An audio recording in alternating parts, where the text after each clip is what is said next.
Hola amigos, hoy día vamos a exponer de los animales invertebrados.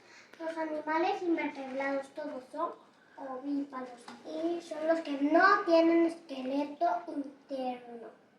Se clasifican en 6 grupos: artrópodos, moluscos, gusanos, celentelios, equinodermos y esponjas.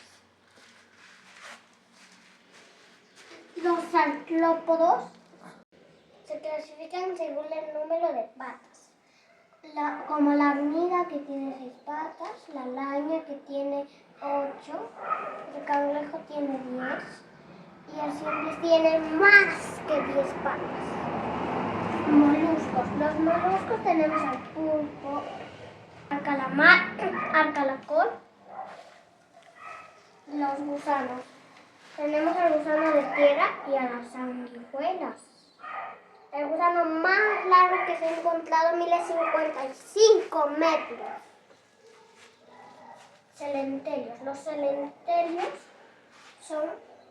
tenemos a la medusa y a los corales. La medusa es gelatinosa y tiene pequeños aguijones venenosos, y los corales viven pegados a las rocas. Equinodermos. Los equinodermos se separan en erizo de mar, lirio de mar, pepino de mar y estrella de mar. Y se cubren por púas y espinas.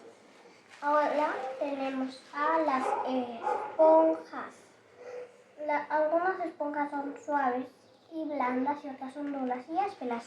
Gracias chicos por ver mi video. Suscríbanse.